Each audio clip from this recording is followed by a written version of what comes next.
Еве, како веќе што беше спомнато, 14-та тајна ќе откриме вечерва и продолжуваме и понатаму. Вечерва ќе добиеме и нов распоред со новите предавања, тамо некаде до 27 април.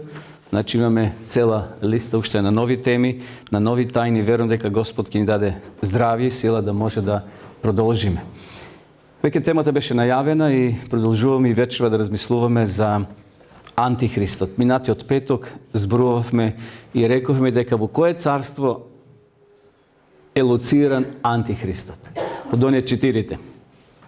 Во четвртото, така. Рековме дека во книгата на пророк Даниел, во втората глава, и во книгата на пророк Даниел, другата глава што ја спомнавме, идентични се царствата, меѓутоа се спомнати таму оној кип со четирите елементи, а во другата глава спомнати се животните, рековме, неле, од лавот па понатаму. Вечерва ќе одиме малце посодржајно, подлабоко и целосно ќе го разоткриеме Антихрист. Така да немаме дилеми кој е тој Антихрист, кои се неговите главни белези и верувам дека при ово проучување ќе стекнеме ново сознание. Кога зборуваме за Антихрист, мора да се сетиме за самата реформација, наречена протестантска реформација.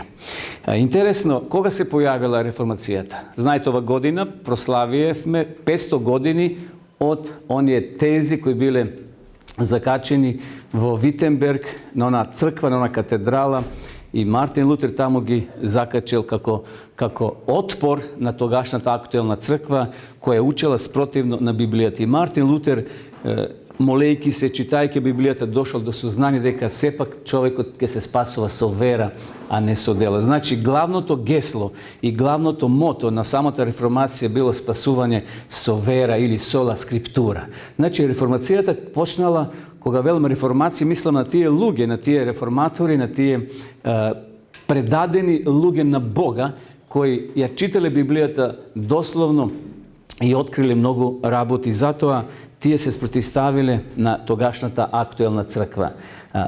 Тогашната црква, авторитетот бил човек, а не Библијата. И затоа самите реформатори се побунили против тоа. Луѓето се кланеле на човек, луѓето се исповедувале на човек наместо на Бога. И затоа таа реформација донела една свежина во христијанскиот свет, донела една убавина и светлина. Може да кажем исто така дека самата реформација се подпирала на Библијата, не на разни други книги, не на легенди или на некои локални обичаи. Самата реформација ја истражувала Библијата. Спасение само преку вера, преку Господа Исуса Христа.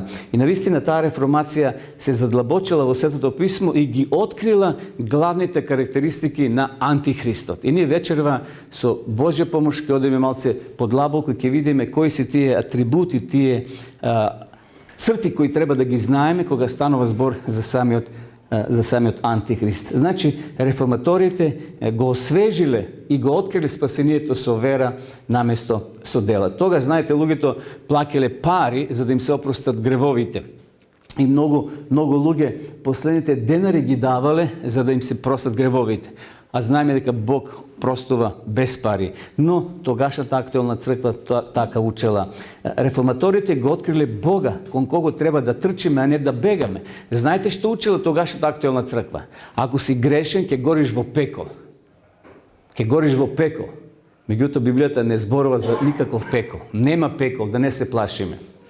Ќе има пекол на крајот, кога после 1000 години место кај што ќе бидат уништени грешите, меѓутоа после смртта нема пекол. Една госпоѓа и починало детето, бебенце мало. Го повикал свештеникот на разговор и тој дошол дома. Над зидот имало слика од бебето. И жената почнала да го прашува: "Оче, моето бебе не беше крстено, дали ќе гори во пеколот?"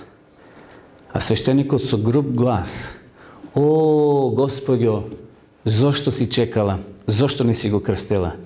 Твоето бебе ќе гори во пеколот."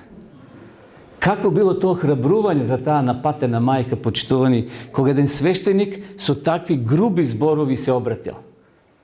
Па крштевањето нема смисол за едно мало бебе. Па тоа бебе нема никаков грев. Тоа е невино детенце. наместо да ја охрабри, рекал, детето повторно Господ ќе го врати во денот на воскресението. Тој свештеник со груби зборови ја повредил до дното на душата ова Господја. И затоа самата реформација го открила патот на спасение преку вера, не преку добри дела, не со купување на проштајници, односно откупување на своите греови. Додека реформаторите ја истражувале книгата на пророк Даниел и Откровението, сватиле дека токму водството на нивната црква ги исполнила сите мерки да станат антихрист од пророштвата. Јас овде сега не го откривам името на која е таа институција, која е таа црква, меѓутоа поделу малце мора да ја споменеме, но овие луѓе, овие реформатори како Јан Хус, Јероним, Цвингли, Мартин Лутер, кои длабоко се задлабочиле во Светото писмо, овде пишува, ја истражувале книгата Библијата, ги откриле иницијалите или карактеристиките на нивната црква во која тие припаѓале дека ги исполнуваат условите да бидат антихрист. Уметникот Лукас Кранах, Христовите и антихристовите маки, еве, тоа е негова книга, односно Лутеров музеј во Витенберг. Ако одите во Витенберг, ќе најдете таа книга. Таму се пишува дека во ова сатирична книга уметникот Лукас Кранах ги споредува постапките на Исус Христос со постапките на папата во Рим. И овде пишува да илустрираме. Кранах на еден дел од страницата го црта Исуса Христа како им ги мие нозите на учениците. Тоа е знак на понизност. И тоа било во горната соба, вели Библијата. На друг дел од страницата папата ја пружа својата нога да му ја бакнат верниците. Има ли разлика во тоа? Исус се наведнува да ги мие нозите на учениците, почнувајќи од кого? Исус не правил разлика. Дали е Јуда пред него, дали е гордиот Петар, брзиот Петар или алчниот Јуда, кој бил корумпирана личност и само мислил на пари, или брзиот Јован, оној што посакал да падне оган, сеќавате, кога не ги примели во еден дом. Без разлика, и пишува овде понатаму во книгата. На другата страница Кранах го црта Исуса како ги истерува лихварите од храмот, знаете не лихвари, кои направиле менувачница во црквата, тогаш што го споредува со папата кој седи заедно со своите бискупи и пребројува огромен куп богатства стекнати на сметка на сиромашните. И тој таа индулигенција, откупување на гревовите. Каква разлика помеѓу Исуса и папата? Еве таа слика. Значи, гледате овде Исус, ги истерува овие кои продават, направиле во храмот ајдучка пештера, во смисол, значи, продавале овци, тргувале, овде ги тера, им ги мие нозите и папата што работи. Многу години секоја протестантска црква јавно го искажувала своето убедување за антихристос. Нема друг поглавар на црквата освен Господ Исус Христос. Папата во Рим не може ниту во кој случај да биде нејзин поглавар, туку само антихрист. Човек на беззаконието и пропаста, кој себе се воздигнува во црквата над Христос и се нарекува Бог. Ете, од прилика веќе го откриваме папата, кој е водач на една голема институција, на една голема црква, но протестантската црква јавно и гласно тоа го кажува. Дека не може никој да се споредува со Исус Христос. Иако знаете папата која ќе облече таа папска облека, која ќе стави таа капа со 3 дела, Викариус Филии Деи на кој пишува, а тоа во превод значи заменик на Исус Христос. А драги мои, кој е заменик на Исуса Христа? Папата е еден обичен смртник. Предходниот папа, овој германецот како се викаше, прочитав овие денови изјава, вели се приготувам за смрт да се заминам кај Бога. Зашто тој сега во пензија, не знам, во некој сам остане таму. Не може човек да биде заменик на Исуса Христа. Папата, кој му го дал тоа право? Тој е хула на Бога, кога ние се заначуваме со Господ, со Исус Христос. И овде Јован пишува, ќе ја познаете вистината и вистината ќе ве избави. Почитувани, ако не ја знаеме вистината, ако не го знаеме оригиналот, лесно ќе не прелажи некој. Ако ти донесе некој патик Адидас, а тие се можеби фалсификат, некој кинески или не знам, лесно ќе те прелажи ако ти донесе некоја новчаница од 100 евра или $100. Меѓутоа, банкарите знаат како да ја препознаат. Тие знаат кај да допрат. Имат специјални флуоресцентни машини кои тоа го открива. И затоа ние вечерва треба да ја познаваме вистината. Библијата, ако не ја знаеме вистината, лесно антихрист може да не прелаже. Имат ли овие докази на реформаторите некоја вредност? Значи, што досега зборувавме, Мартин Лутер и останатите реформатори што открили, имат ли некоја вредност тие докази? Ако имат, ајде да видиме кој се вечерва. Дали е воопшто христијански да се нарекува друг христијанин антихрист? Може некој ќе се навреди, меѓутоа ако ги исполнувам јас тие услови, тоа што треба се поправам, да ги избегнам таквите карактеристики. Очигледно на некој тоа му одговара да биде наречен антихрист, како да се гордее. Во што е денеска важноста на пророштвото за антихрист? Зошто за нас е тоа важно, драги присутни? Зошто вечер ние сме овде да ги откриеме тие белези за да не бидеме прелажени? Еве го првото прашање. Како можеме да откриеме и разбереме вистината во Библијата?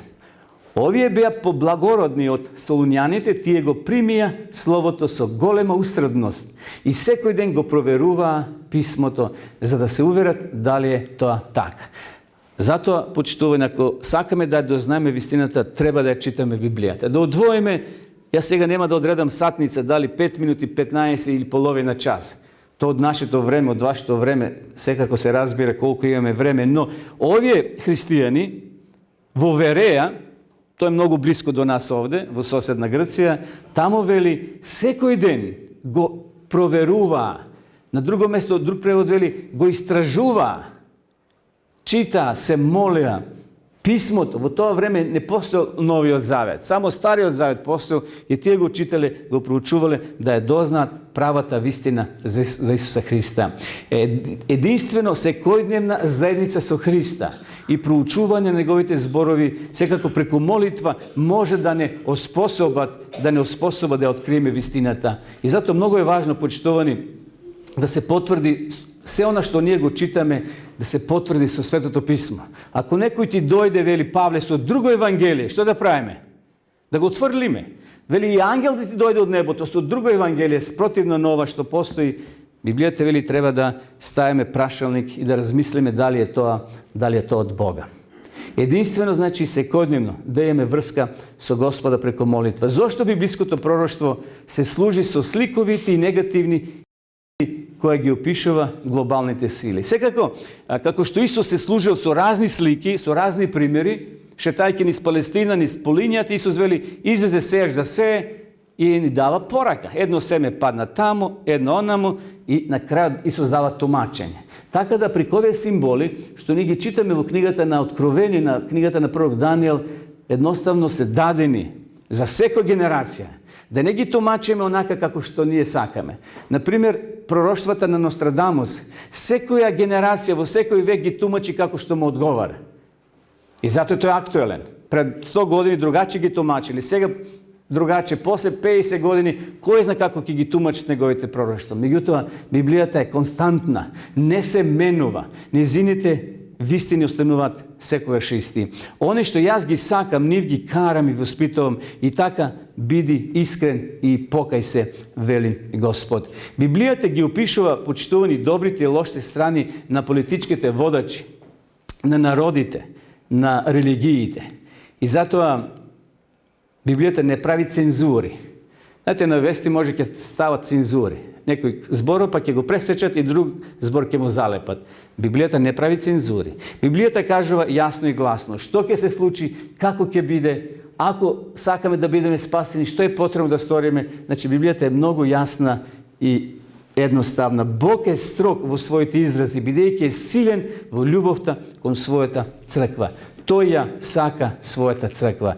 Тој те сака тебе и мене. И токму при овие два прирачници, значи Антихрист 1 и Антихрист 2, ние вечерва ќе го добиете и овој број, ќе добиеме една јасна слика, една целина кога е во прашање вистината за Антихристот. И затоа одиме понатаму вечерва. Библијата ги опишува добрите и лошите страни на политичките водачи, на народите и религиите. Во низата на прирачници можеме да видиме како Бог укажува на грешките на своите следбеници во еврејската и христијанската вера. Било да се во прашање католици или православни, Бог има своји верни следбеници во сите религии. Ова е многу важно, почитувани. Може јас вечера се наоѓам во некоја од трета опција, четврта опција, мислам на зверска заедница. Бог има секаде свој народ. И Бог ќе ги повика и тие ќе го слушнат гласот додека е време. И затоа овде пишува: Бог има своји верни следбеници во сите религии. Во сите тие религии ќе ја видат опасноста и ќе се одзвијат на неговиот повик да се вратат на првобитната вера опишена во Библијата. Значи, Бог има свој народ. Таму пише во Евангелието според Јоване дека Бог има своји овци во другите трла. Тоа е една слика. Една слика во која ни се вели дека Бог ги повикува сите. Да го препознаеш антихриста. Што тоа значи? Што значи?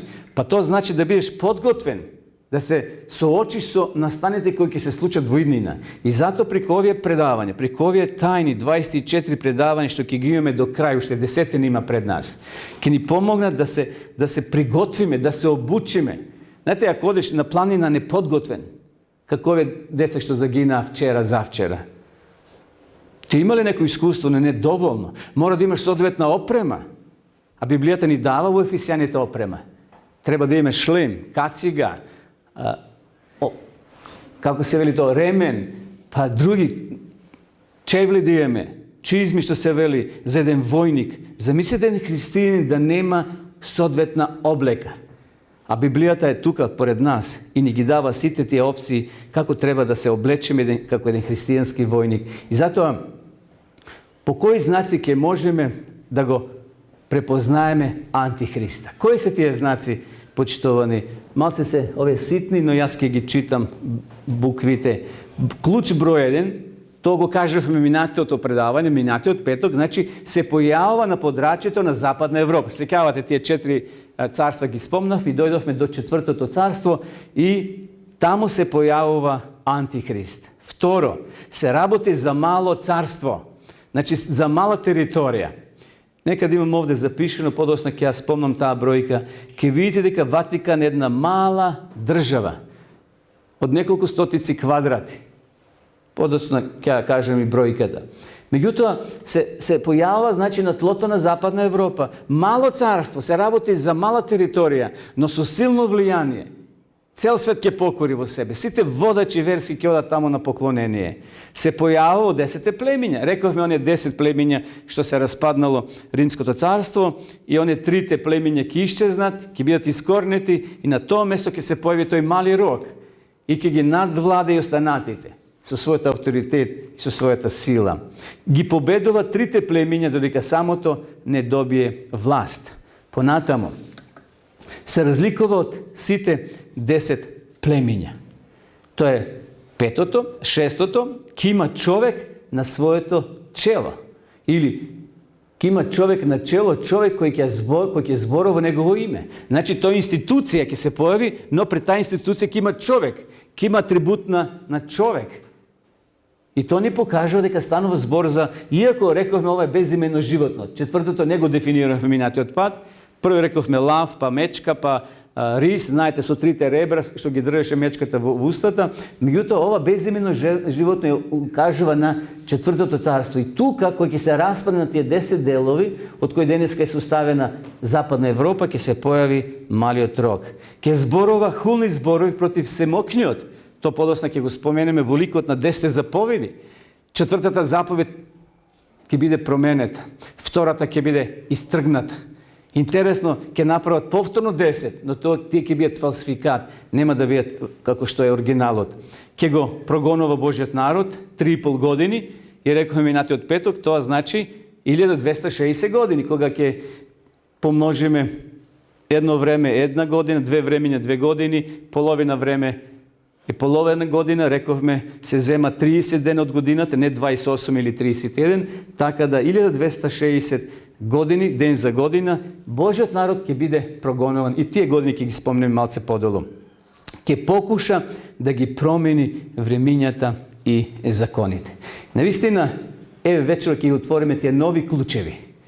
Значи, ги спомнавме пред малци и сега ќе одеме еден чекор понатаму. Дали протестантските реформатори биле во право почитувани? Да не погрешиле случајно? Ако тие погрешиле, тогаш ние следиме погрешен пат, погрешна насока. И затоа Библијата нека не биде водич во нашиот живот. Еве го четвртото прашање. Кого представува силата на Антихрист, опишена во 7 глава на книгата на пророк Даниел? Рековме, 2 глава и 7 глава се идентични, зборуваат за истите царства, само таму е ликот, а во 7 глава се спомнуваат животни. Кога протестантските реформатори почитувани ја проучувале Библијата, посебно книгата на пророк Даниел, дошле до заедничко сознание дека ликот на Антихристот е во ликот на папата, на католичката црква. Тие се усогласиле, тие биле едногласни во тоа, проучувајќи ја Библијата, односно Светото писмо. Тие дошле до заклучок дека папскиот Рим е силата на малиот рог, дека во ликот на малиот рог е всушност Антихристот. И навистина, како времето одминувало, тоа се повеќе и повеќе се ширило. Еве го клучот број 1 што вечера сакам да го откријам. Овде имате карта на Италија, старата карта.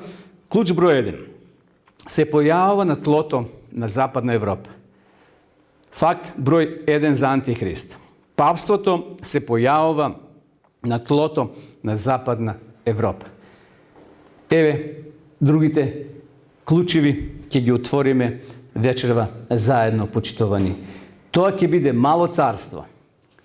Царство кое навистина е сосема мало, но со својот авторитет. Еве го податокот. 40 хектари целокупната држава се простира на површина од 40 квадрати. Се мисли на Ватикан како држава. 40 хектари, пардон. Значи, замислете, не е тоа некоја голема држава. Меѓутоа, сепак толку е силна со авторитетот и навистина сите очи денеска се свртени што ќе каже светиот татко. Ватикан навистина е мало царство. Понатаму, еве ги тие 10 племиња кои ги спомнавме минатиот петок, на кои се распаднало Римското царство. Значи, тука се тие клучеви кои вечера ги отвараме едно по едно. Ги создал сите политички сили и ја задобива власта. Навистина, во текот на времето, најголемиот дел од тие 10 племиња го прифатило римското христијанство. Меѓутоа, трите племиња, како што се херулите кои пропаднале 493 година после Христа, вандалите 534 после Христа и остроготите 538 година, сите три племиња биле откорнати, ги снемало од Европа. На нивно место се зацарил или се проширил малиот рог. То мало рогче кој ги покорило сите останати. Пасото ги искорнила трите племиња, како што ги спомнавме пред малку. Ке се разликува од останатите, пошто? Пошто ке се разликува? Папството е религиозна сила.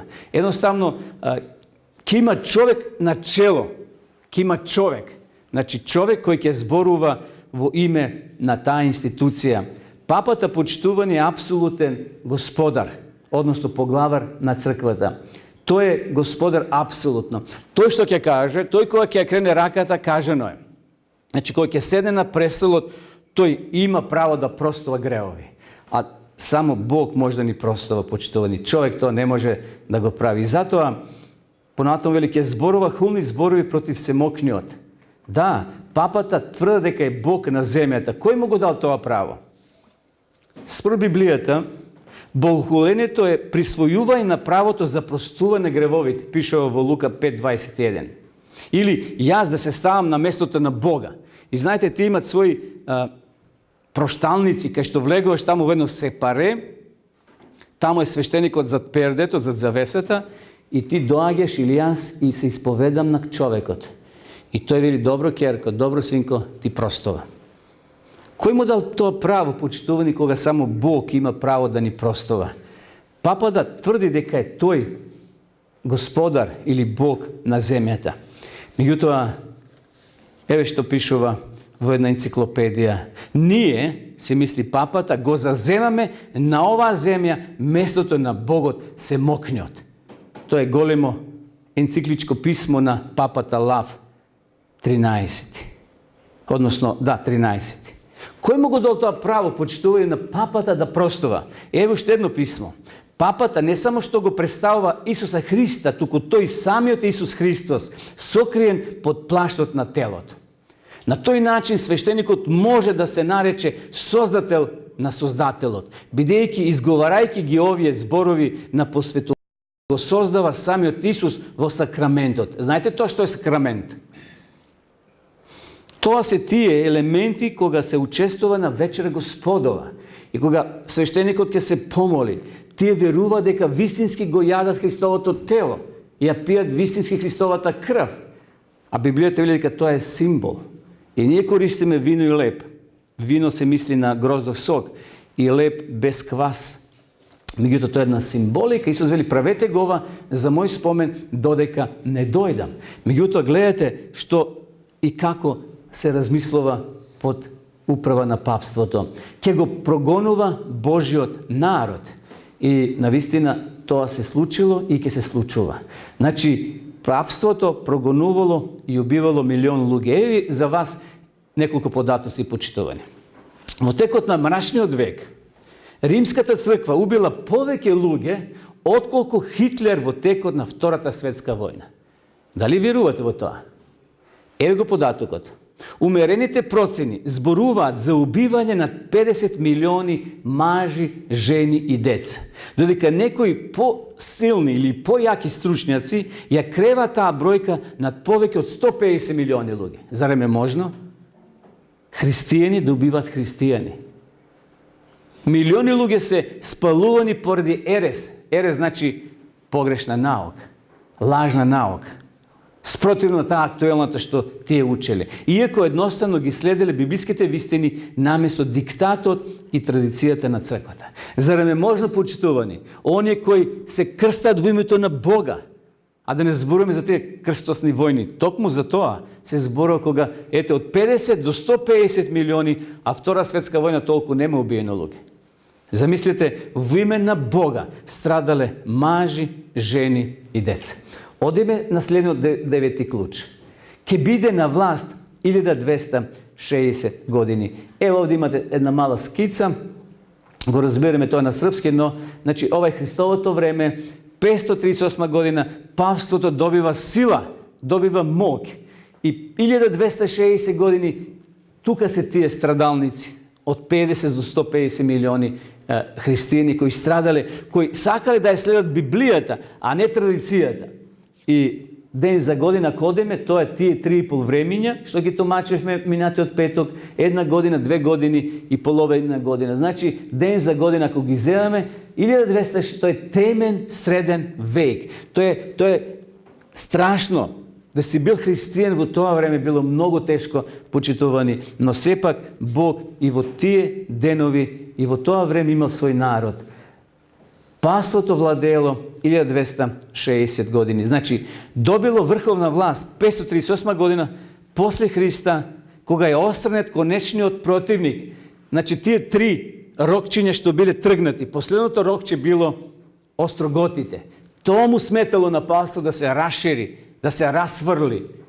Значи, ги рековме предходните 2 и 538 година остроготите се тргнати. Црквата потоа владеела 1260 години. Се додека папата Пие VI не бил однесен во заробеништво по наредба на Наполеониот генерал Бертие. Тој бил затворен. Но на папата му била одземена световната и политичка власт. Токму како што е предскажано во пророштвото. Читајте во книгата на Откровение, последната книга на Откровение. Таму пишува дека тоа ќе се случи. Како што предскажало пророштвото, почитувани, во текот на овој мрачен век, Римската црква убила повеќе мажи, повеќе деца и жени, отколку Хитлер во Втората светска војна. Навистина, страшно нешто. Никој тоа не би го очекувал да еден човек, водаш на една голема заедница, да прави такви злодела против христијани, против луѓе кои сакале само да ја следат Библијата, ништо друго. да ги остават традициите, обичаите и се оно што било спротивно на Светото писмо. Кого представува силата на Антихрист, опишена во 7 глава на книгата на пророк Даниел. Еве, имаме 10 клуч, ќе покуша да ги промени времињата и законите. Еве, овде имаме 10 заповеди на тие 2 камени плочи, како што Бог ги напишал, а Мојси ги зел и ги симнал доле меѓу народот. Тие денеска се чуват. Ние зборувавме пред некој петок за ковчегот, сеќавате, дека таму централна фигура, централна порака е 4-та заповед. Кај што вели сеќавај се или помни го саботниот ден и рековме дека тој ковчег се уште званично не е откриен, иако има многу лажни информации, но кога ќе се открие тој ковчег, ќе биде потврдена 4-та заповед, дека навистина е од Бога дадена за празнување и за светкување 7-миот ден. Павството ќе покуша да го промени Божиот закон, 10 Божи заповеди. И навистина, почитувани, тоа се случило. Навистина, папата со својот авторитет тоа го направиле. Еве, 2-та заповед е изоставена, 4-та е променета од сабота во недела, а 10-та е поделена на 2 дела и повторно има 10 заповеди. Значи, како гласи 2-та заповед? Не треба се клањаме, сеќавате? Не треба се клањаме на икони, на она што е горе, вели Библијата, или долу на земјата. Значи, 2-та е тргната, 10-та заповед е поделена на 2 дела, а заповедта за саботата е скратена, односно, место сабота пишува недела. И сега еден човек, еден христијан, ќе го земе катехизмот. Библијата не сме да менуват, зашто така пишува. Во сите Библии тоа го пишува, 6 дена работа, 7-миот одмор е сабота. Меѓутоа, во нивните катехизми, во нивните теолошки книги, тие ја промениле и вели дека таму во чест на Христовото воскресение сега наместо сабота ќе се слави недела. Црквата тврди дека ја промениле саботата во Ден Господов, за која тврда дека е недела. И навистина, почитувани, тоа е хула против Господа. Папството феноменално се вклопува со сите 10 клучеви дека е антихрист, дека е против Бога, против неговата вистина. Не една друга сила во историјата не можела да ги задоволи сите 10 услови кои ги поставила книгата на пророк Даниела. Една од клучните точки на расправата е поврзана со авторитетот на Библијата, кој е над авторитетот на црковната практика или традиција. Секоја црква која се потпира на традиција или на некои преданија, почитувани, ставите голем прашалник и прашајте се дали е од Бога. Дали таа црква го следи Бога, го следи патот кој Исус го поставил. Значи, ќе повторам. Секоја црква која се става над Библијата, над авторитетот на Библијата, со својата црковна практика или традиција, треба длабоко, добро да размислиме дали таа црква го следи Христа или следи човечка традиција. Како црквата одговорила на предизвикот на реформацијата? Дали тоа го прифатила или не? На жалост, не, почитувани. Се јавила сила, отпор во самата традиционална црква. И сите таквите реформатори ги прогласили за еретици, за отпадници. Еве се случил концил во Трент. Концил, тоа е еден собор, да кажеме. Се собрале делегати од актуелната црква и расправале, разговарале дали самата реформација ќе наштети на актуелната традиционалната црква. Црквата во Рим била загрижена поради тие реформатори. Имала она проблем од муслиманите од надвор. Лесно да се браниш од надвор од непријател, но однатре е многу потешко. Самата реформација била однатре, зашто тоа били видни луѓе, кои биле свештеници, кардинали, учители, професори, како што бил Лутер, Јероним, Цвингли, Хус и останатите реформатори. Тие биле внатре во црквата, имале авторитет, тие имале своји парохии, имале верници кои ги почитувале. И затоа се плашиле повеќе од нив, отколку од надвор, како што биле, например, муслиманите. И затоа се организирал состанок во Трент, тоа е некаде на северот во Италија, со намера да покренат бројни иницијативи за да се спречи реформацијата. Зошто гледале една, како рѓа, голема опасност за актуелната црква. И знаете што се случило? Една од главните точки на таа расправа се водела околу авторитетот на Библијата. Во однос на авторитетот кон црквата и традицијата. И затоа тие донеле одлуки. Биле напишани и испратени до сите цркви, во сите парохии со цел да се спречи, бидејќи тука некаде и малце подоста ќе се случат и валдежаните. И тоа е една група на реформатори, валдежани. Некаде во Пиемонтските планини во Италија, таму се криеле, ги припишувале делови од Библијата на листови, ги криеле, а тие биле трговци, патувале низ села, низ полиња, низ градови и така ја пренесувале речта Господова. Продавале кромпири што имале и кога ќе најдат на плодно тло на некој добар селанец или граѓанин, христијанин, тие му давале брошурка да чита, за да му се отворат духовните очи, зашто луѓето биле во духовна темнина. И знаеме, кога читаме книгата Големата борба, како завршувале тие валдежани, или били убивани, спалувани или прогонувани. Навистина, овде во Трент биле донесени неколку одлуки. Надбискупот на градот Регио одржал говор на соборот во Трент и во кој тврдел дека и протестантите веруваат во авторитетот на црквата и традицијата. Надбискупот укажал на фактот дека и протестантите ја празнуват неделата, денот кога е прогласен со авторитет на црквата и традицијата. Тој нагласил дека неделата не е ден за богослужение в темеле на Библијата, но ние од традиција тоа сме го прифатили. И еве што пишува тој понатаму. Шабат е главен ден во законот, променет е во ден Господов. Ова и другите слични прашања не ја окинале вредноста на Христовото учење, бидејќи рекол дека дошол да ги исполни законот, а не да го укине, но го промениле авторитетот на црквата. Тоа било кажано на тој состанок во Трент. Ево уште нешто. Реформаторите гледале на библиските пророштва како на патна карта на времето. Гледате, тие ја следеле Библијата почитувани. И кога ние ќе ја следиме денес Библијата, нема да погрешиме. Биете во тоа уверени. Овој говорник на соборот во Трент кажал, реформаторите ја гледале на Библијата, на библиските пророштва како на патна карта на времето. Пророштвата ја опишувала и днината од времето на видението се до крајот на времето. Реформаторите дознале од книгата на пророк Даниел дека многу империи доаѓали заминувале, а потоа го одредиле своето време во библиските пророштва и го идентификувале папата како антихрист.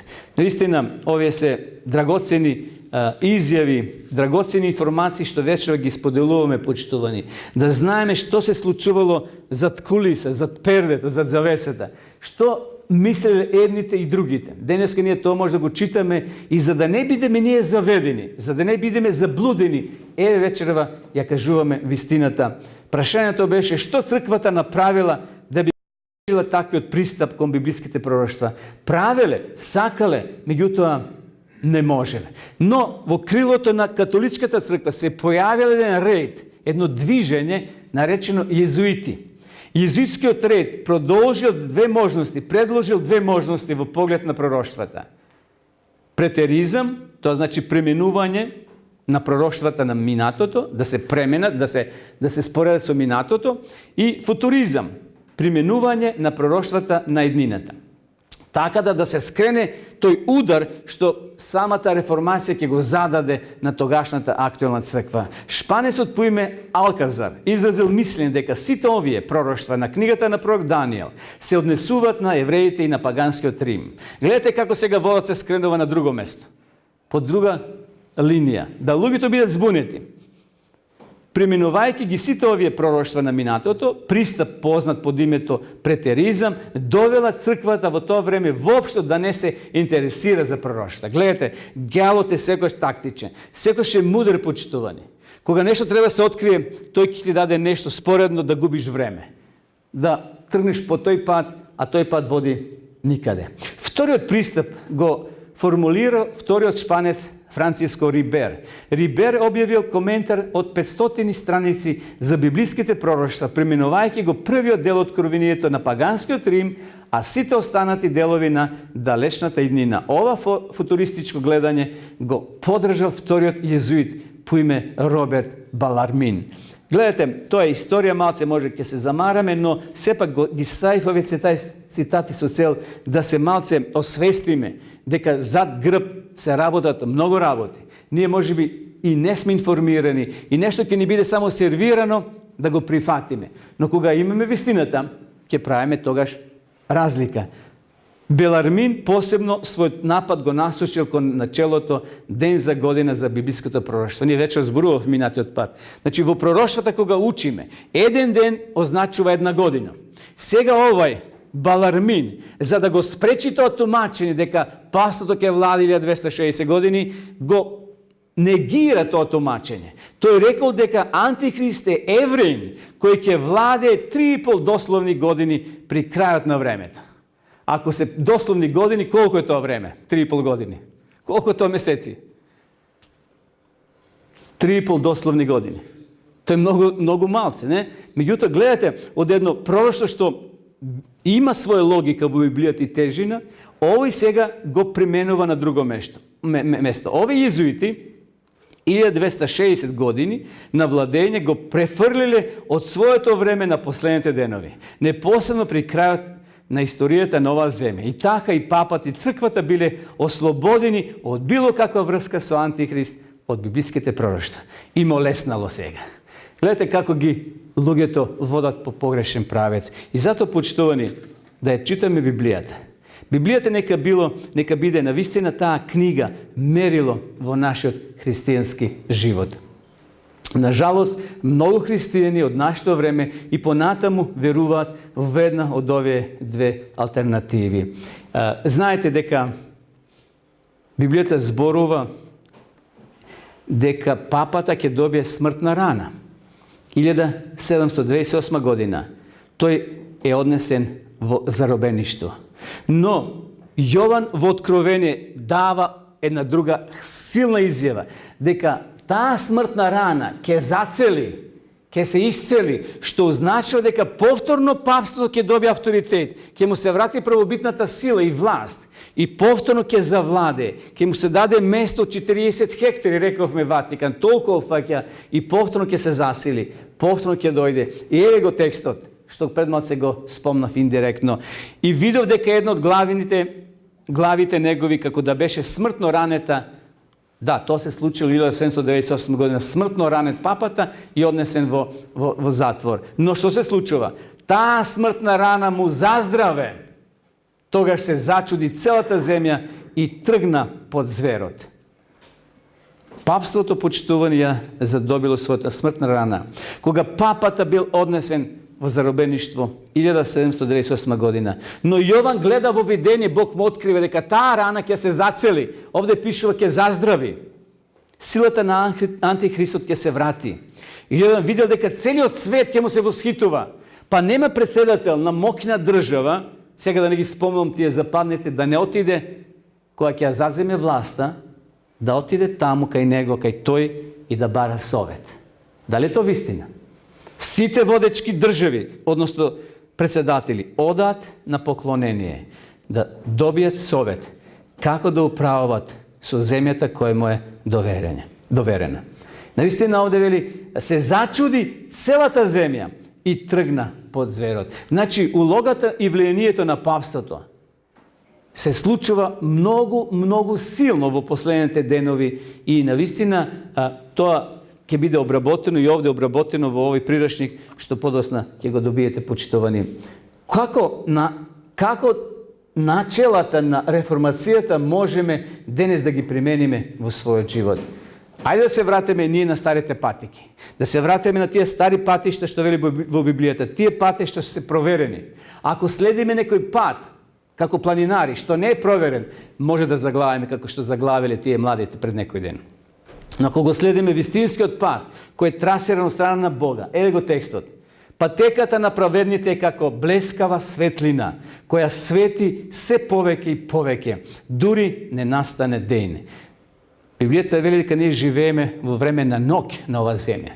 Во време на темнина, се мисли на лажни науки, на науки кои може се близу до вистината, но сепак не се вистина. Но ќе дојде ден, ќе дојде светлина, a светлината Исус Христос. Исус е тоа сонце кое сака да те осветли тебе и мене, драги пријателу. Христијанскиот живот е искуство на растење, токму како што реформаторите растеле во своето познавање на вистината и љубов кон Исуса. Ние треба да растеме како детето што расте. Се расте што е живо. Ако ние христијански не растеме духовно, ако се задоволиме со тоа сознание што сме го добили некојаш во минатото, тоа е опасно за нас. Ние мора да црпиме нова сила, да нашиот духовен живот расте. Еве, христијанскиот живот е искуство на растење. И нам ни е потребно да растеме секој ден. Со времето Бог ќе стави таква љубов кон вистината во нашите срца, што ќе бидеме подготвени да умреме за Него, отколку да го ожалостиме. И сега овој цитат би сакал да го нагласам, бидејќи е многу важен. Многу е важно, кога ги објавуваме важните вистини, како што е вистината за Антихрист, да не претераме и да не навредуваме. Ако некој ги има тие белези, секој има право да верува во што сака. Секој има право да следи пат кој тој ќе си го одбере. Но и целта и последиците ќе си ги сноси. И затоа треба да го почитуваме секого. И ние самите не покажуваме дух на Антихрист. Значи, кога некој ќе го нападнеме, тогаш и ние покажуваме дух на Антихрист.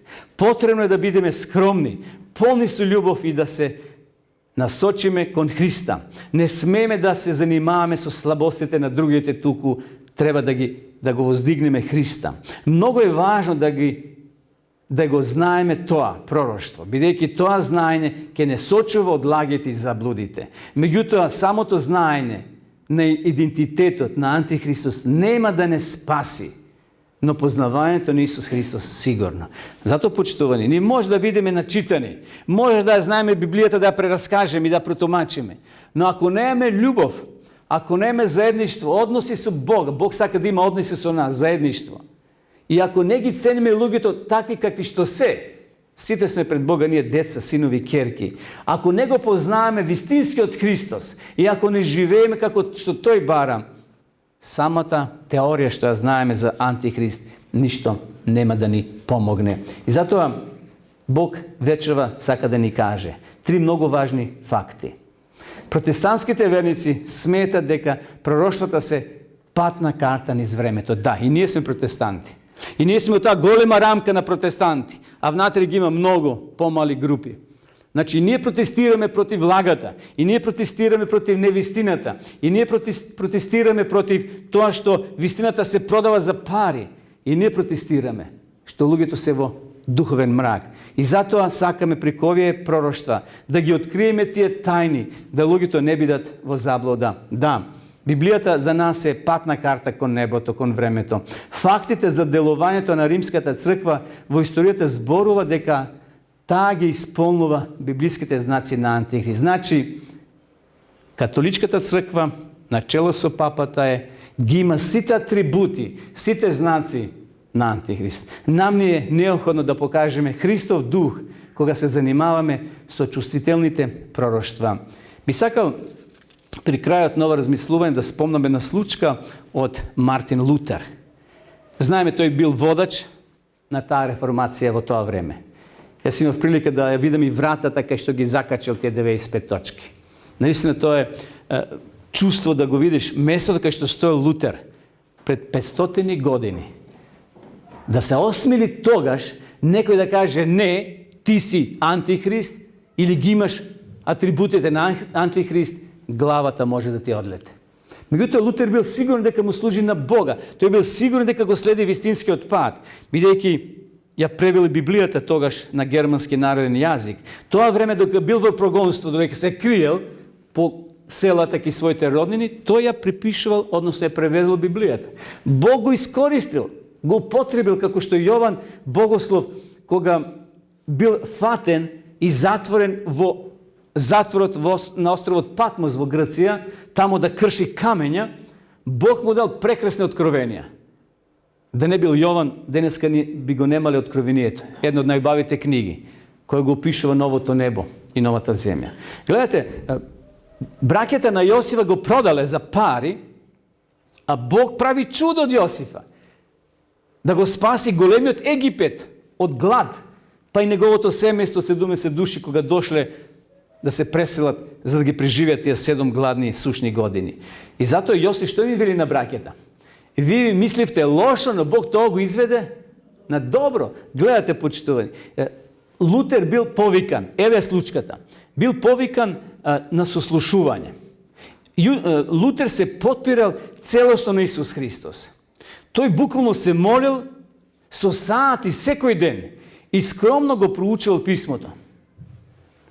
Од почетокот тој клечел, не јадел, малце јадел за да преживее, малку пиел вода за да преживее, клечел со часови, со денови, мислејќи дека на тој начин ќе го задоволи Бога. Меѓутоа еден ден Бог му се открил. И кога тој почнал да ја осознава вистината на вистински начин, кога почнал да го шири тоа покрај своите ученици и следбеници, наишол на големо противење. Папскиот делегат Алеандар рекол за Лутер, еве што кажа: во Лутеровите заблуди има доволно да се спалат стотици илјади еретици. Каква смела изјава дава овој човек за Лутера и за неговите следбеници. Во неговите вели заблуди има доволно причини да се спалат стотици илјади еретици. И кога бил повикан Лутер да се појави на соборот во Вормс, пријателите му рекли: немој, Лутере, да одиш. Дознавме информации лоши за тебе. Тамо те се спрема гилотина. Ке те убијат. Немој да одиш во Вормс. А Лутер еве што им кажал: би одел во Вормс и кога би знаел дека таму има толку ѓаволи, колку што има црепови, односно керамиди на покривот. Ке одам во Вормс, па макар таму имало, вели, толку ѓаволи колку што има керамиди на кровот. Кога Хус бил спален, вистината не била запалена со него, изјавил Лутер. Гледате, тој не се плашил. Тој знаел дека чврсто гази и дека таа патека е Божјата патека. Да, Хус, вели, беше спален, запален, но вистината не ја запалија. Нема да се плашам од 10.000 папи, зашто оној кој е со мене поголем од него кој е во светот. И кога Лутер подосна, почитувани, се соочил со судот, стоел пред своите судии и одржал силен двочасовен говор. 2 сата, 2 часа зборувал. Еве што кажа: ги бранел своите списи, постојно повикувајќи се на писмото, на Библијата. После 2 часа проповедање, царот го запрашал, односно го запре Лутер и побарал јасно да одговори на прашањето. Еве го прашањето: сакате ли да ги повлечете своите изјави или не сакате? Одговорете ми со да или со не. Тоа го барал царот.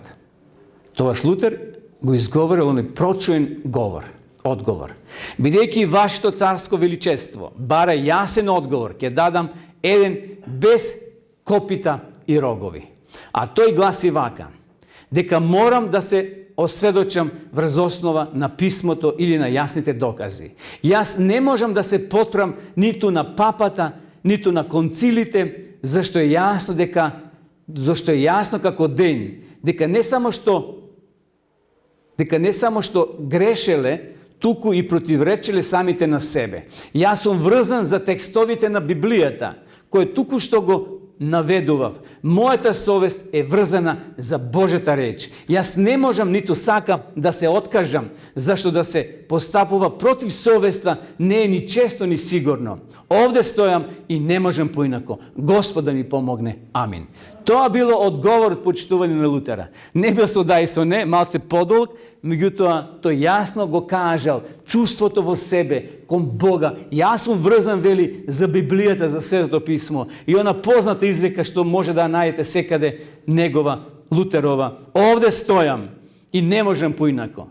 Јас имав прилика да го видам местото, тоа е обележено таму во дворот на Витенберг, таму една школа кај што се држало тогаш настава, тој бил професор и таму има еден споменик, обележено тоа е место, токму таму ги кажал тие зборови Лутер: овде стојам и не можам поинако. Господ да ми помогне.